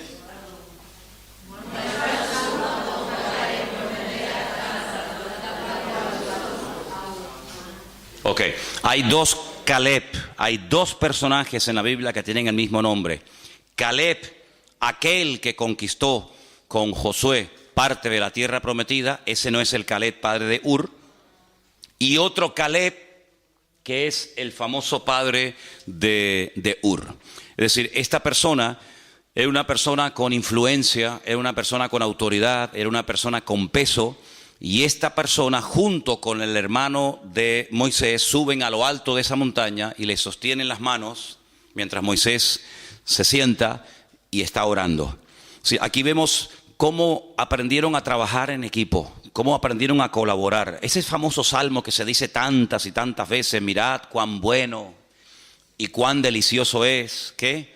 Habitar los hermanos juntos en armonía, ¿En qué se basa? ¿A qué hermano se refiere? Nosotros lo apropiamos para nosotros, ¿no? Y decimos, bueno, cuando estamos los hermanos juntos en armonía, y bueno, está bien, no es que estemos cometiendo una barbaridad, pero realmente se refiere a la hermosa compenetración y al trabajo en equipo que hubo siempre entre Aarón y entre Moisés. De hecho, en ese salmo que acabamos de citar ahora un poquito, el Salmo 133, se menciona al final del salmo, se menciona Aarón, dice, es como el óleo sobre la barba de Aarón que desciende sobre el borde de sus vestiduras, ¿verdad? Y allí bien entonces, Aarón supo ocupar su lugar, Moisés supo ocupar su lugar, María supo ocupar su lugar, y mientras Aarón funcionó en el terreno que Dios le puso, que era de sumo sacerdote, mientras Moisés hacía la función de vocero o profeta de Dios, y mientras su hermana María, que dice que era profetisa, era una mujer que llevaba la alabanza en el pueblo de Israel, todo funcionaba a la perfección. En el momento en el que Aarón, porque generalmente Moisés no cometió ese error, pero en el momento en el que Aarón o María salían de su terreno y se querían ocupar de otras cuestiones, automáticamente habían problemas. Por ejemplo, la Biblia nos enseña que María en una ocasión dijo: ¿y por qué cuando Dios quiere hablar al pueblo, por qué siempre tiene que utilizar a mi hermano y no me usa a mí? Y en ese momento quedó automáticamente leprosa. Y dice la Biblia que la tuvieron que echar del campamento, porque la lepra es una enfermedad contagiosa que se pega. Y entonces la tuvieron que echar del campamento. Fíjate simplemente ese comentario. ¿Por qué cuando el Señor quiere transmitir una palabra, un mandamiento, una exhortación, por qué siempre habla a través de mi hermano y no me usa a mí? Bueno, pues porque a ti el Señor te está usando en otra cosa y a tu hermano en otra cosa, y no es para competir, sino es para complementarse. Y cuando tú no estás contenta con el don y con el ministerio y con el llamado y con el sitio donde Dios te ha puesto, estás abriendo la puerta, en este caso, a una tremenda enfermedad. Por eso en estos días, bueno, esto que has dicho de las enfermedades, de los distintos miembros del cuerpo, bueno, yo dije que hay enfermedades, como dice por ejemplo Proverbios, que trae dolencias a los huesos, pero muchas enfermedades de la piel, muchas enfermedades cutáneas, cuando tú vas a los libros del Antiguo Testamento, son producidas por una incorrecta forma de hablar, ¿vale? Entonces vimos cómo la palabra perdón y la palabra enfermedad en hebreo es la misma, aunque se pronuncia un poquito diferente, porque hay una relación entre algunas enfermedades y una falta de perdón o una mala actitud o una forma incorrecta de hablar, ¿verdad? Cuando Aarón no está contento con su posición como sumo sacerdote y en vez de él ejercer su función le da demasiado libertinaje y demasiada rienda suelta a sus hijos, se produce un caos y un desastre en el campamento, hasta el punto que la Biblia dice que se tiene que abrir la tierra y tragar y murieron sus hijos. Y el Señor le dijo: y dile a Aarón que no llore por la muerte de sus hijos, y le prohíbo ir al funeral y al entierro de sus hijos. Y es una cosa tremenda, porque cuanto más arriba uno sube, cuanto más autoridad y cuanto más peso espiritual tiene una persona sirviendo al Señor, lógicamente más serán las exigencias que el Señor le pide de ellos. Yo siempre he dicho, no es lo mismo, y lo digo esto de verdad con todo respeto, ¿no? No es lo mismo que usted venga a la iglesia y se siente y se vaya y no pasa nada. No es lo mismo que un pastor, no es lo mismo que uno que está en alabanza, no es lo mismo que una maestra de escuela dominical. A esos hay que exigirle no mucho, sino todo. ¿Por qué? Porque tienen que ser ejemplo de la congregación. Una maestra de escuela dominical tiene que llegar primero que los alumnos. No van a llegar los niños primero que su maestra. Cuando hay un campamento de niños, los primeros que tienen que estar dando el callo, ¿quiénes son? Las maestras de la escuela dominical. Y si no, quédese usted en su casa o dedíquese a otra cosa. Pero las maestras de la escuela dominical tienen que ser las primeras. Y si usted no quiere ser la primera, usted no vale para maestra de escuela dominical, valdrá para otra cosa. Y yo como pastor, pero no me exija mucho, hermano. Yo un día vendré y otro día no. Imagínense. Oye, ¿quién va a predicar hoy? Bueno, tenía que predicar Manolo, el pastor, pero no va a venir porque dice que está un poco desanimado. ¿Cómo? No, que dice que le dolía la cabeza. Es que a mí no me puede doler nunca la cabeza. De hecho, yo empecé a predicar con dolor de cabeza, ya se me quitó. ¿Por qué? Porque el Señor, cuando usted quiere servir al Señor, el Señor dice: ¿tú me quieres servir? Ok, vente para acá. Pero también te voy a exigir más. Porque el viento donde pega más fuerte es arriba en la copa del árbol y no en las raíces. Y allí donde el Señor pone a algunas personas, pero también la exigencia lógicamente será mayor. Entonces Aarón entendió que su función no era la de profeta, sino la de sumo sacerdote. Y cuando lo entendió y ocupó su lugar, miren esos hermanos, qué armonía hay entre ellos. Cómo no va a haber bendición y vida eterna, y cómo no va a derramar el Señor su unción y su gracia cuando están los hermanos juntos en armonía. Pero cuando están juntos pero separados y revueltos, se va la bendición de Dios. ¿Cuántos dicen amén? Entonces nosotros tenemos que partir de la base de que nuestra forma de hablar, y tienes que salir de este retiro con esto en la cabeza: tú no puedes hablar de cualquier manera, porque la forma como tú a partir de hoy hablas o hables, eso va a marcar una diferencia en el mundo espiritual. Esta palabra prevalecía. Cuando Moisés levantaba la mano, el pueblo de Israel prevalecía, y cuando las bajaba, prevalecía Amalek sobre Israel. Es muy interesante, porque en el último libro de la Biblia que estamos estudiando en Santa Cruz últimamente otra vez, aparece la palabra prevalecer. Y fíjate qué interesante. Dice que cuando los santos oraban en la tierra, es decir, cuando se dirigían al Señor, cuando clamaban al Señor, los ángeles en el cielo prevalecían contra los demonios. Es decir, cuando la iglesia toma su posición de autoridad, cuando la iglesia emplea el poder de la lengua, pero no para dañarse, no para cuestionar, no para criticar o para murmurar o lamentarse, sino que emplea el poder, el instrumento de la voz, de las palabras, para dirigirlas al Señor, eso como que le da fuerza a los ángeles y le da fuerza en el mundo espiritual para que el enemigo lo podamos tener a raya. Por eso, hermano, tenemos que salir de aquí con la idea bien clara de que la forma como usted va a hablar a partir de hoy vas a ser un imán que va a atraer la bendición a tu casa, o la va a espantar y la va a alejar. Por eso cuando en casa comencemos a hablar o a opinar o a no sé qué, o como a comentar negativamente, cortemos inmediatamente ese comentario. ¿Por qué? Porque la forma como nosotros hablamos es lo que va a marcar la diferencia en el mundo espiritual. Porque todo esto tiene un precedente, y el precedente está en el libro de Génesis capítulo 1, cuando dice la Biblia que Dios hablaba y las cosas cambiaban. Claro, el poder de Dios en su palabra es lógicamente superior a nuestro. La palabra de Dios se cristaliza, se materializa, ¿verdad? Dijo Dios: sea la luz, y se hacía la luz. En nuestro caso no es así. Pero lo natural, ya lo he dicho 1.000.000 de veces, es un reflejo de lo espiritual. Si Dios hablaba y cambiaban cosas, quiere decir que nosotros como producto, como creación del Creador, cuando nosotros hablemos, también las cosas pueden cambiar para bien o para mal. ¿Cuántas personas están tiradas por el suelo, no tienen ninguna autoestima, no confían en nada ni en nadie? ¿Por qué? Porque desde pequeños han sido bombardeados con palabras como: tú no sirves para nada, tú no vas a levantar cabeza, tú eres un burro, tú eres un ser a la izquierda, tú no sé qué, tú eres como tu padre, un vago. Y ¿cuántas veces pasa eso en la vida? Pero cuando el Señor nos llama, Él nos dice, ustedes son real sacerdocio, nación santa, pueblo adquirido por Dios, para que anuncien las virtudes mías, que yo les llamé de las tinieblas a su luz admirable. Y ustedes son más que vencedores, y yo estoy con ustedes, y nadie les podrá hacer frente en todos los días de vuestra vida. Y diga al débil, fuerte soy, hermano. Y entonces Dios nos levanta la autoestima, no el orgullo, sino la autoestima. Y comenzamos a hablar como Cristo hablaba. ¿Cuántos dicen amén? Y Él no permitía ni siquiera a sus más íntimos colaboradores o discípulos, Él no permitía que hablaran palabras incorrectas. Cuando aquel discípulo le dice, Señor, no vayas a la cruz, ¿para qué? Si a lo largo de la historia no te van a aceptar esta gente, ¿para qué vas a la cruz? Y el Señor le dijo, apártate de mí, Satanás, porque no estás poniendo la mira en las cosas de Dios, sino que te está dejando influenciar demasiado, excesivamente por las cosas de los hombres. Tienes una visión muy corta, ves a muy corto plazo. Pero hermano, nosotros tenemos que sembrar en fe. ¿Y cómo se siembra en fe? Con la palabra. Dios me va a bendecir, Dios me va a prosperar, yo voy a ser una persona usada, Dios me va a bendecir, Dios va a abrir puertas. Y dirá, bueno, pero esta es autosugestión, llámelo como quiera. Pero esa es la forma como el Señor quiere que nosotros hablemos. ¿Cómo estás? Bueno, aquí aguantadito. ¿Cómo que aguantadito? ¿Cómo estás? Y dicen algunos, bueno, tirando.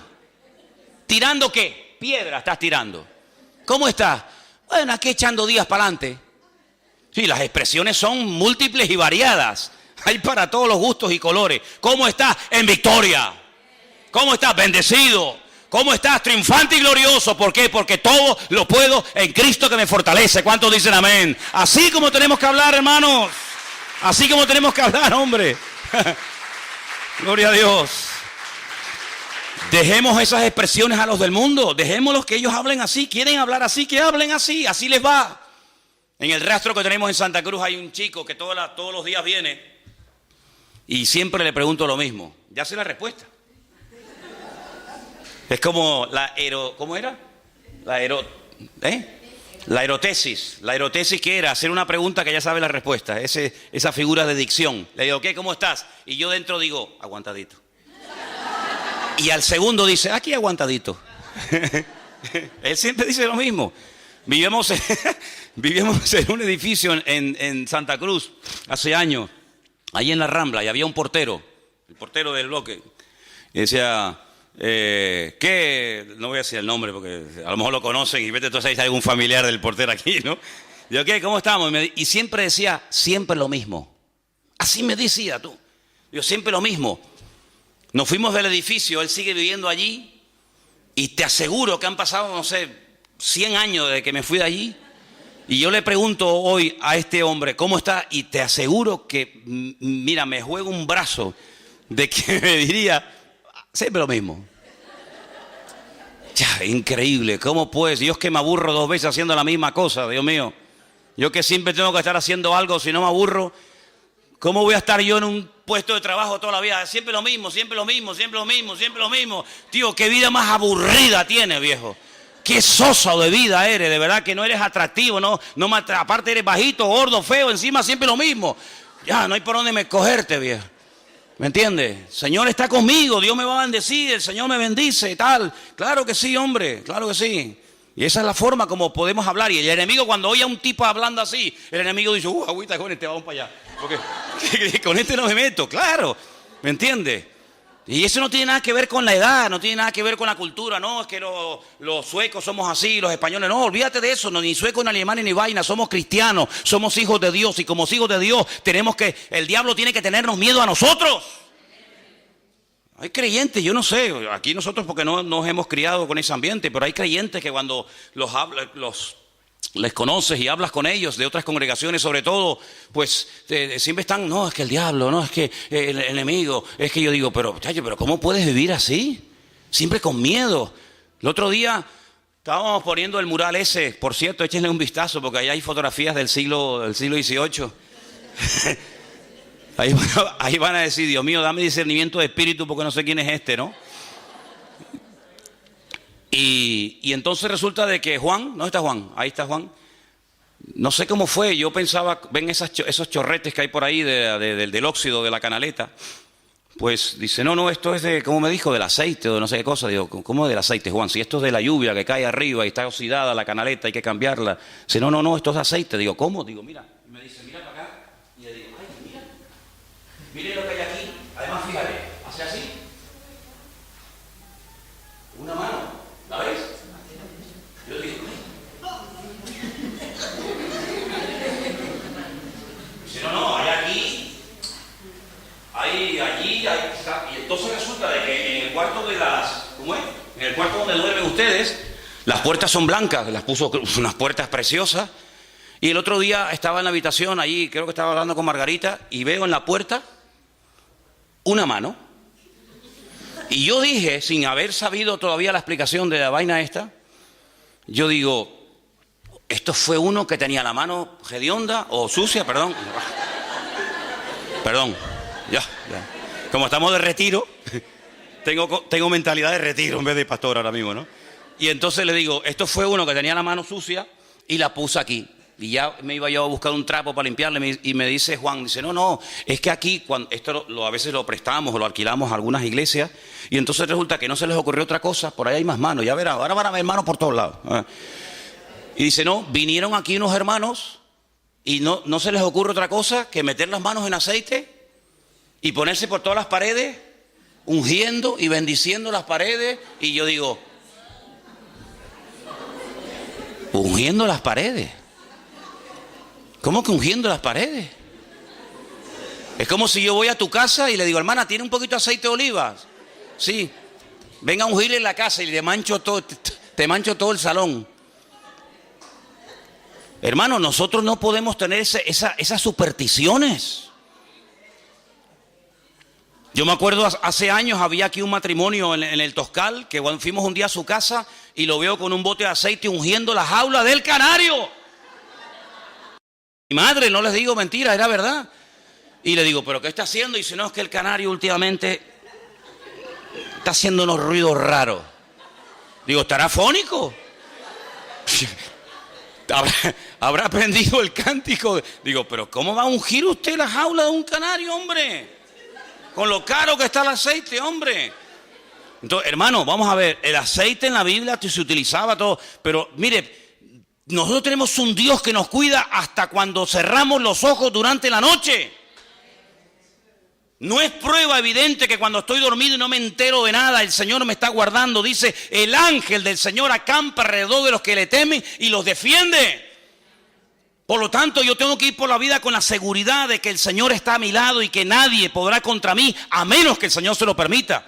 ¿Y sabe cuándo el enemigo tiene autorización, entre comillas, para atacarme y para zarandearme? Cuando bajo la guardia, cuando estoy en desorden, cuando me enfrío, cuando me aparto del Señor, cuando empiezo a pensar y a hablar tonterías. Pero mientras yo esté hablando correctamente, mientras mi fe y mi mirada esté puesta en el Señor está conmigo como poderoso gigante. Y aunque un ejército acampe contra mí, no temerá mi corazón, porque el Señor es mi luz y mi salvación y no va a pasar nada.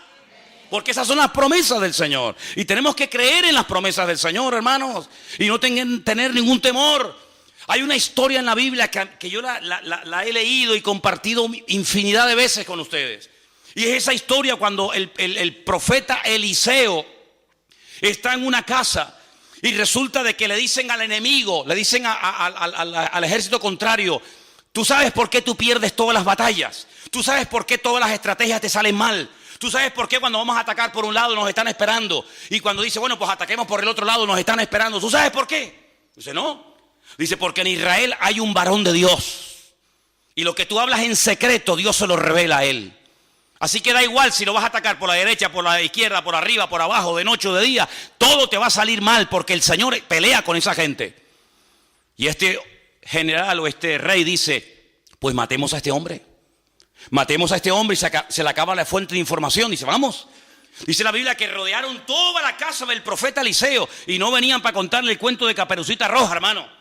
Venían para matarlo.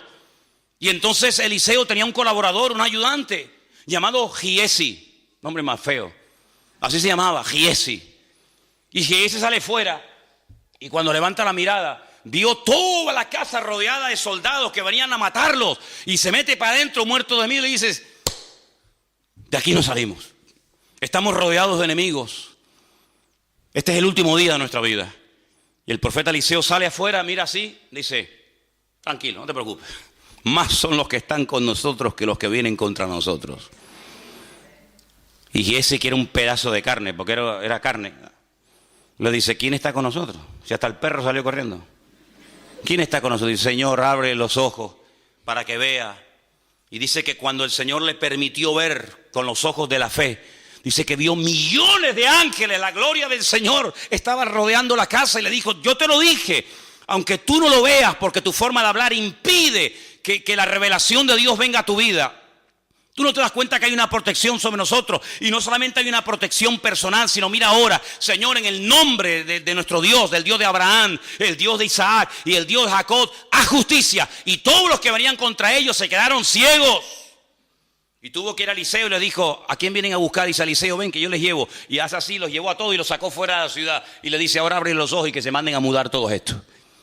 Ese es nuestro Dios, hermanos, un Dios que nos ha prometido siempre protegernos, sanarnos, bendecirnos, restaurarnos, ayudarnos. No hay nada que el Señor no pueda hacer en nuestra vida, pero necesita, entre comillas, que nosotros aprendamos a ocupar nuestro lugar y hablar adecuadamente. ¿Cuántos dicen amén? En cierto sentido podemos colaborar, sí, podemos colaborar. En este caso era con Moisés, pero podemos colaborar incluso con personas necesitadas que podemos ayudarles a que depositen su fe y su confianza en el Señor. Vamos a ir al Evangelio según San Marcos. Que Dios bendiga a nuestro hermano Marcos, amén. Gloria a Dios. Marcos capítulo 2. Es una historia, un mensaje muy conocido, donde vemos cómo nosotros en un momento determinado podemos ayudar a otras personas, hasta ayudarles a crecer y que esas personas después caminen solas. Marcos capítulo 2, versículo 1 dice que Jesús entró otra vez en Capernaum. La palabra Capernaum es Cafernaum. Cafer en hebreo significa pueblo. Naún es el nombre del profeta Nahum. Entró al pueblo del profeta Nahum. Y después de algunos días se oyó que estaba en casa. E inmediatamente se juntaron muchos, de manera que ya no cabían ni aún a la puerta, y les predicaba la palabra. Entonces vinieron a él unos trayendo a un paralítico que era cargado por 4. Pobre paralítico, no podía moverse, aunque quisiera, no podía. Estaba ahí inmóvil. Y como no podían acercarse a él a causa de la multitud, descubrieron el techo de donde estaba y haciendo una abertura bajaron el lecho en el que yacía el paralítico. No dijeron, bueno, mira, venimos otro día, hay demasiada gente, esto es un follón de gente, esto es imposible. No, la fe no conoce obstáculos, la fe supera los obstáculos. La fe no se amedrenta ante el no se puede, el que no sabemos. No. Si no podemos por la ventana, por la puerta. Y si no por la puerta, por el techo. Y si no, hacemos un túnel y lo metemos por abajo. Pero de aquí no nos vamos, porque esta es la oportunidad que hoy Dios nos está dando. Entonces vamos a subirnos al techo. Es que nos van a criticar, que me da igual. Hemos venido con una necesidad y de aquí no nos vamos hasta que veamos la gloria de Dios. Hemos venido con nuestro amigo, no puede caminar, pobrecito. Venga, vamos a hacer eso. Subieron al techo y ¿sabe lo que dice la Biblia? Que comenzaron a quitar allí, los techos eran como de paja, eran como de hojas de palmera. Y entonces de repente dice, uy, ¿esto qué es? Miren lo que dice, versículo 5. Al ver Jesús, ¿la fe de quién? ¿Y la fe del paralítico dónde está? No sabemos si tenía o no tenía fe. En ese momento el hombre estaba tan mal, tan desanimado, tan hundido, que dependía de otras personas. Así nos pasó a nosotros. ¿Verdad? Cuando vinimos al Señor, alguien nos llevó, alguien nos habló, dependíamos de alguien. Y este pobre hombre ni siquiera podía caminar, no tenía fe, no tenía ilusión en la vida, no tenía nada. Pero dice Jesús que al ver la fe de ellos, le dijo al paralítico, hijo, tus pecados te son perdonados. Entonces estaban allí sentados algunos de los escribas, los cuales cavilaban en sus corazones y decían, ¿por qué este habla así? Blasfemias dice, ¿quién puede perdonar pecados sino solo Dios? Y conociendo luego Jesús en su espíritu que cavilaban de esta manera dentro de sí mismo, les dijo, ¿por qué caviláis así en vuestros corazones? ¿Qué es más fácil? No dijo que es más difícil, sino que es más fácil.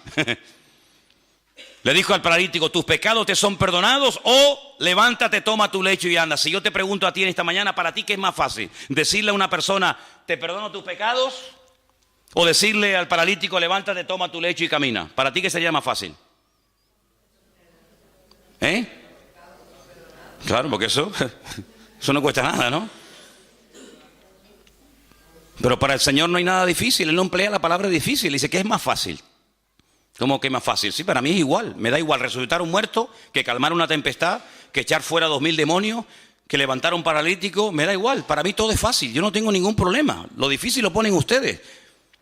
Entonces dice la Biblia que le dice al paralítico, más adelante, levántate, toma tu lecho y anda. Y ese hombre que vino cargado por 4 personas, que no dependía de sí mismo, sino de la ayuda externa de otros amigos, se marchó caminando. Entonces eso es lo que ha ocurrido en nuestra vida y eso es lo que tiene que ocurrir. Venimos al Señor con necesidades, venimos al Señor con dudas, venimos al Señor con problemas, con traumas, con ataduras, con lo que tú quieras. Y alguien nos habló del Señor, alguien nos invitó a la iglesia, alguien nos testificó, alguien nos sembró la semilla, la palabra. Y venimos pues así, sin poder movernos, atados con un montón de historias. Pero llega un momento en el que el Señor nos desata, nos libera, nos resucita, nos da vida otra vez y podemos caminar. Y ahora ese ya no tenía que volver a usar la camilla, porque eso fue una parte del pasado. Ahora él iba por las calles diciendo, yo estaba un día paralítico y ahora puedo caminar y puedo ayudar a otras personas. Y eso es lo que tiene que ocurrir en nuestra vida. Darnos cuenta de que a lo mejor tenemos que ayudar a una hermana y decirle, mira hermano, así no se habla, ¿sabes? No, así no se habla, mijo. ¿Cómo te voy a preguntar yo a ti todos los días cómo estás? Y tú dices, aquí aguantadito. No, aquí no se habla así, ¿sabes? Aquí aguantadito no hay nadie. Se tiene que hablar victoriosamente. Ah, vale, aprendido. ¿Y cómo está? Ay, a mí me duele aquí, me duele aquí, me duele allá, me duele por allá. No, yo no te estoy preguntando qué es lo que te duele, te estoy preguntando cómo estás. Ah, perdón. Y aunque te duela, no vamos a contar nuestras tragedias, sino vamos a contar nuestras victorias. Porque las tragedias se quedan en casa, pero las victorias hay que compartirlas. Cuando el Señor tenía problemas, ¿a dónde se iba? A la intimidad, a orar al Padre. Y cuando le llamaban, salía porque lo estaban llamando, no al revés. ¿Te das cuenta? Entonces, amados hermanos, con estas historias, con estos capítulos, estos pasajes que hemos leído en estos días, estamos viendo algo muy importante. El enemigo siempre estará ahí a la puerta, al acecho. Dice, como león. Dicen, en una iglesia de los gitanos que una vez fui, decían, cuidado hermano, porque el león, el diablo está como león crujiente. Crujiente, hermano. Y todo el mundo se ríe. Dice, sí, no se rían, está crujiente. Digo, sí, crujiente estás tú, ¿viste? Crujiente como león crujiente, ves rugiente. Bueno. Pero ¿saben una cosa, queridos hermanos? El enemigo siempre ha estado ahí. El enemigo tiene más años que la iglesia. El diablo tiene más años que todos y cada uno de nosotros. Pero el Señor dice en la Biblia que lo ha vencido. Lo ha derrotado una vez y para siempre. Entonces, ¿por qué está suelto? ¿Por qué sigue tentándonos?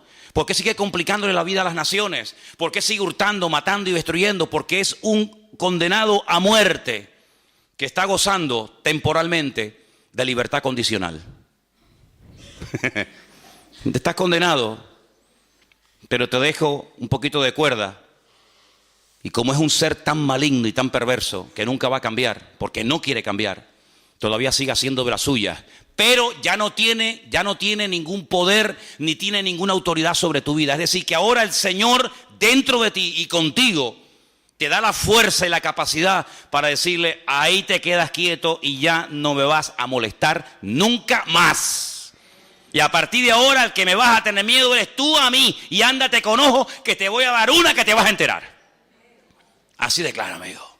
Ahora, no, es que el diablo me tentó, es que el diablo me atacó, es que el diablo no sé qué. Y el diablo dice, venga, sigue. Aquel amigo que tenía yo que le dije, mira, mijo, o tú cambias o yo te cambio como sea. Veía pasar una gaviota. En Galicia hay millones de gaviotas, hermano. Veía pasar una gaviota y decía, ¿qué me quieres decir, Señor? ¿Te va a decir, Señor, te doy una gaviota, viejo? Se le caía la cuchara. Cuchara, cu, ca, cu. Alguien está hablando de mí. Pues tú no puedes ir así por la vida, hermano. Cuchara, tenedor, y el día que se te caiga la plancha, ¿qué dice? No, aquí está la palabra. Y aquí está lo que el Señor quiere decirte a tu vida. Si tú te agarras al Señor y por la mañana, a ver, ¿qué me tienes que decir, Señor? Antes de poner el WhatsApp, a ver cuántos WhatsApp tengo. Yo, 27. Como coges el WhatsApp de pero te vuelve loco. Apágalo un momentito. Señor, ¿qué me quieres decir? Y te levantas por la mañana y dice, nadie te podrá hacer frente en todos los días de tu vida. Yo, chiquito día voy a tener hoy.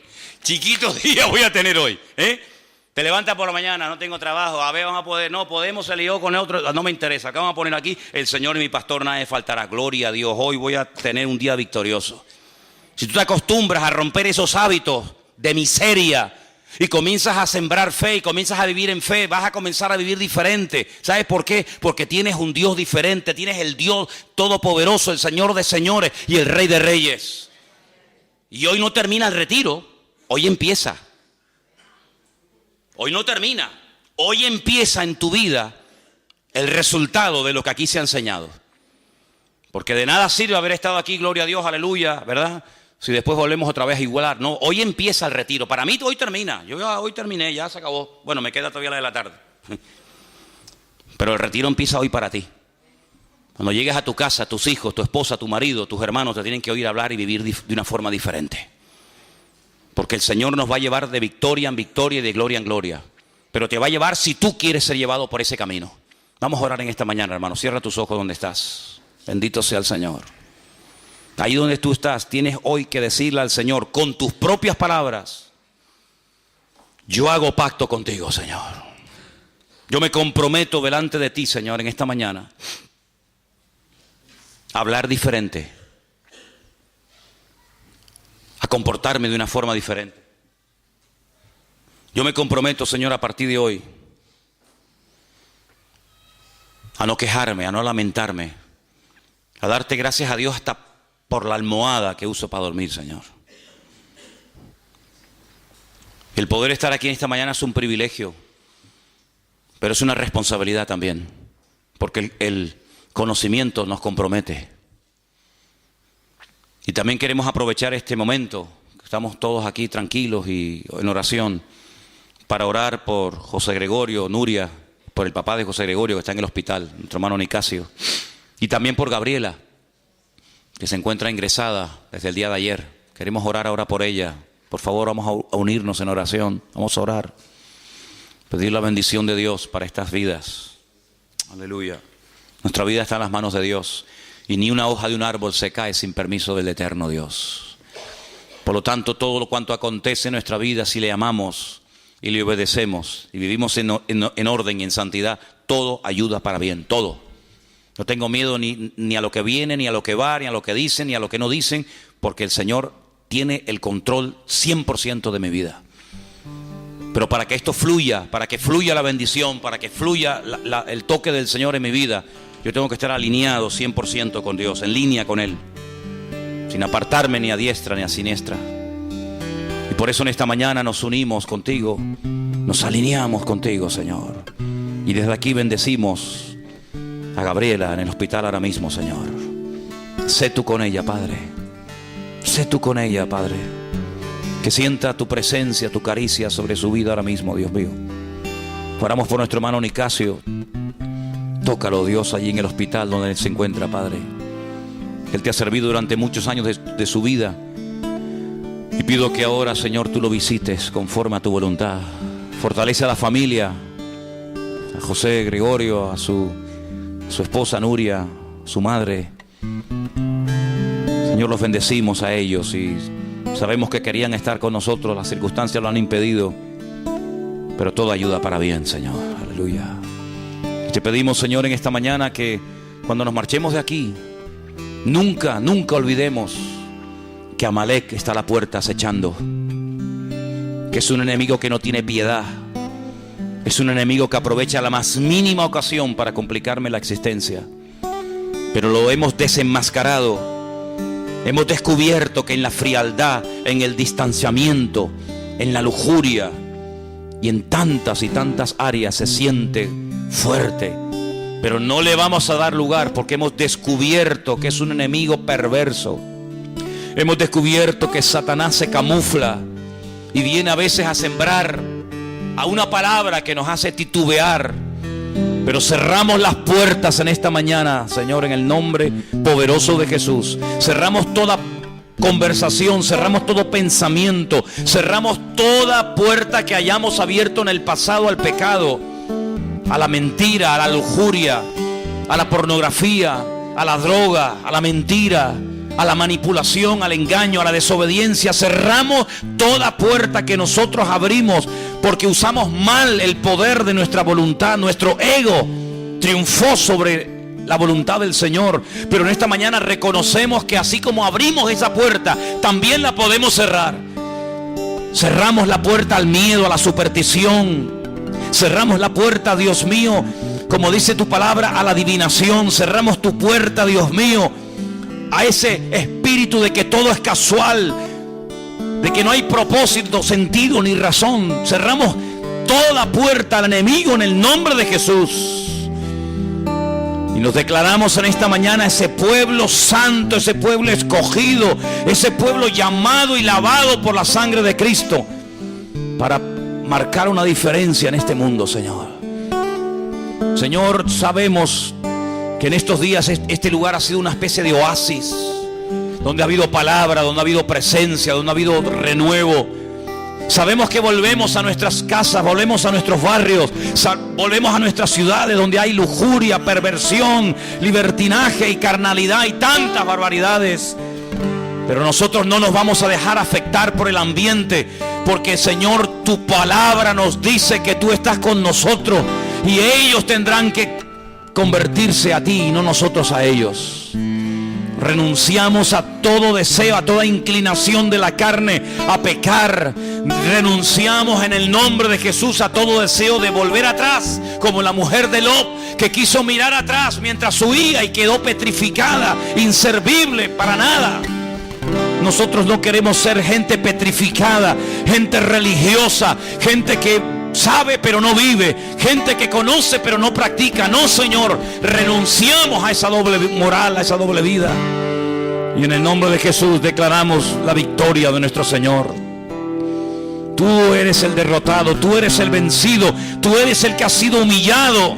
Nosotros en el nombre del Señor nos levantamos y somos cabeza y nunca más seremos cola. Siempre estaremos arriba y nunca abajo, porque tú lo has querido así, Señor, y a nosotros nos alegra el plan que tú tienes para nuestra vida. Aleluya.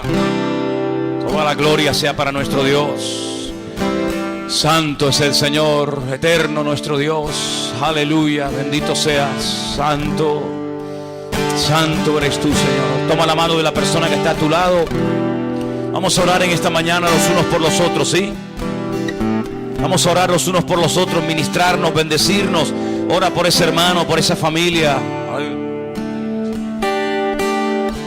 Vamos a estar orando todos en esta mañana, unos por otros, en el nombre de Jesús.